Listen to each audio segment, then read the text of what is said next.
Well, greetings and welcome to The View from the Road, my mostly weekly video about the goings-on here in the Thompson School District and the greater Loveland area. And it feels like spring has sprung. We just turned the clocks ahead, and the weather's fantastic today. It's going to be in the 60s, but then it's supposed to turn. Today's Tuesday. Tomorrow, Wednesday, it's supposed to rain and get cold, and then we're potentially going to get snow, which is, I mean, seasonal. It's still winter. It's still March. It happens next week, spring break. But it complicates things because we are in the midst of instrument tryouts, as we've mentioned. And specifically, we've got a tryout tomorrow night over at Garfield Elementary, so Wednesday night at Garfield. And then another one at New Vision on Thursday. And then I kind of informally have one for Friday morning over at Namakwa Elementary.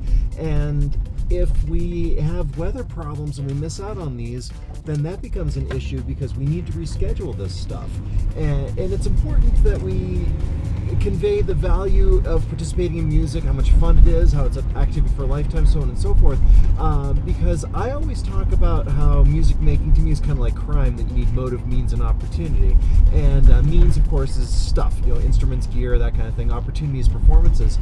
But motive is the hardest one. And we've seen a lot of that over the last few years about kids getting motivated and getting excited to participate and to put in the work and to do it long enough to really see the results and achieve. And I've been thinking a lot about this, and that motive really does start at these tryout nights. And that's why I love when we use older students, whether they be high schoolers, late middle schoolers, whatever, for helping these kids try out stuff, because then again it takes it from this unattainable activity, because they've never done anything like this before, to this aspirational activity. And they can see that these kids were right where they were, and they were doing it, and they are doing it, and this is where it all begins. So if you kind of capture that lightning in a bottle, create that motive to want to participate, to want to work hard, and to be a part of all this, then that carries through for years and years to come. So these tryout nights are really important for that reason, to create that buzz, that excitement, that buy-in, and to get that motive. Because then as time goes on, then that motive is to get better, to play harder music, to play more interesting stuff, to play with more interesting people, that kind of thing.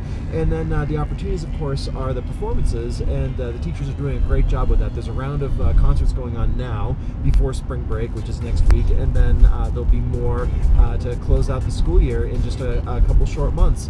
And then, of course, if you need the means, we provide that stuff. And that's part of what we do, and why we do what we do, is to help give people the tools to participate and to, as I always say, learn to love music through making music. So hopefully the weather won't get in the way, but if it does, then we're just going to have to adapt like we always do. That is your view from the road. As always, thank you so much for watching. Comment below, let me know what you think. Like, share, and subscribe. We'll catch up with you next time. Thank you for riding along and seeing The View from the Road. If you liked this video, please share it with a friend. Subscribe to our YouTube channel and follow us on Facebook, and you will never miss a new video. I'm Drew Holmes, owner of Boomer Music Company and educational representative for the Thompson School District in Loveland, Colorado. Thanks for watching.